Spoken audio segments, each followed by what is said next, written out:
প্রিয় সাংবাদিক ভাই ও বন্ধুগণ, আসসালামু আলাইকুম। আপনাদের উপস্থিতির জন্য আন্তরিক ধন্যবাদ জানাই।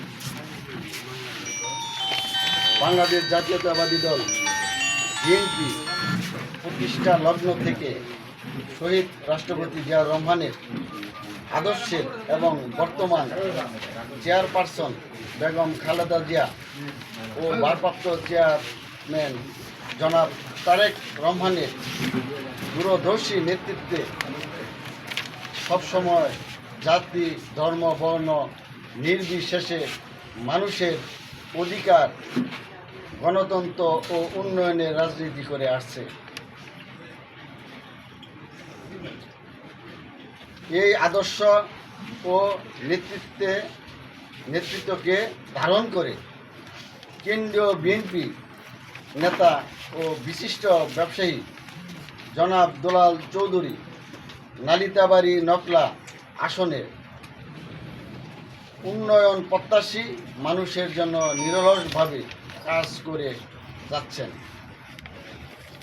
তিনি কখনো ধর্মীয় বিভাজন নয়, বরং শহীদ জিয়ার জাতীয়তাবাদী আদর্শকে সামনে রেখে মানুষের পাশে দাঁড়িয়েছেন।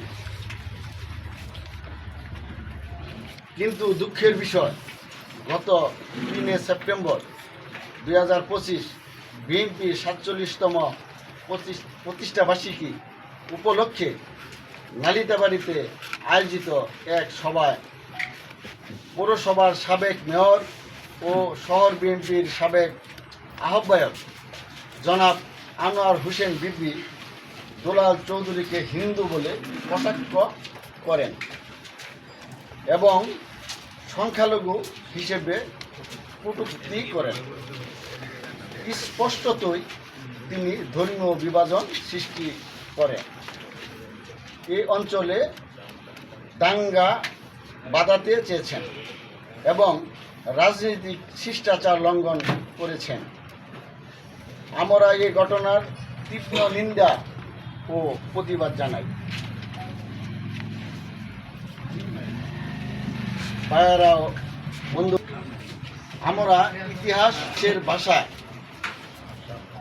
বাংলাদেশের ভাষা আন্দোলন ও মুক্তিযুদ্ধের সবখানে হিন্দু মুসলমান একসঙ্গে কাঁধে কাঁধ মিলিয়ে লড়াই করেছেন। মুক্তিযুদ্ধের অমূল্য লাহিড়ী, নীল মুখার্জি, রঞ্জিত সেনগুপ্ত, প্রভাতচন্দ্র রায় সহ অসংখ্য বীর মুক্তিযোদ্ধা জীবন উৎসর্গ করেছিলেন। তখনও কেউ তাদের সংখ্যালঘু বলে খাটো করেনি। বাংলাদেশ জাতীয়তাবাদী দল বিএনপি কেন্দ্রীয় কমিটিতে অনেক হিন্দু নেতা আছেন, যেমন গর্ষের চন্দ্র রায়, নিতাই রায়, অ্যাডভোকেট নিপুণ রায় সহ সারা বাংলাদেশের জেলা উপজেলার অনেক হিন্দু নেতা নেতৃত্ব দিচ্ছেন। তাদেরকে কেউ সংখ্যালঘু বলে আখ্যায়িত করেননি। জনকভাবে আমাদের দলের এক সাবেক নেতা জনাব দুলাল চৌধুরীর মতো নিবেদিত প্রাণ কর্মীকে ধর্মীয় কটাক্ষ করেন। এটি শুধু ব্যক্তিগত অপমান নয়, বরং শহীদ জিয়া প্রতিষ্ঠিত আদর্শ বেগম খালেদা জিয়ার নেতৃত্বাধীন বিএনপি নীতি এবং তারেক রহমানের সংস্কারমুখী রাজনীতির প্রতি অবমাননা এবং বিএনপিতে নেতৃত্বদানকারী সকল হিন্দু নেতাদেরকে কটাক্ষ করার সামিল। বন্ধুগণ, আমরা দৃঢ়ভাবে জানাতে চাই, বেগম খালেদা জিয়া ও তারেক রহমানের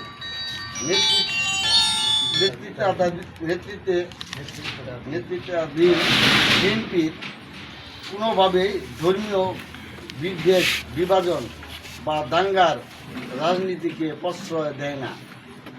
আমাদের জাতীয়তাবাদী দল সবসময় বিশ্বাস করে বাংলাদেশ সবার এখানে কোনো ধর্মীয় বিভাজন নয়, বরং জাতীয় ঐক্যই হবে শক্তি।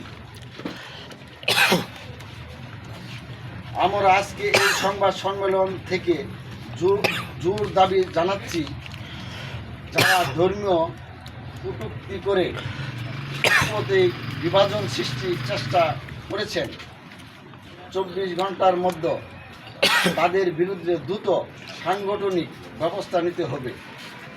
আমরা বিএনপি কেন্দ্রীয় দপ্তরে লিখিত স্মারকলিপি জমা দেব, যাতে ভবিষ্যতে তাদের আর কোনো পদ বা দায়িত্ব রাখা না হয়। খালেদা জিয়া গণতান্ত্রিক লড়াই এবং জনাব তারেক রহমানের নেতৃত্বে বিএনপি বাংলাদেশকে একটি সত্যিকারের গণতান্ত্রিক ও অংশমূলক রাষ্ট্র হিসাবে গড়ে তুলবে, এই বিশ্বাস নিয়ে আমরা এগিয়ে যাচ্ছি। সবাইকে ধন্যবাদ। আসসালামু আলাইকুম।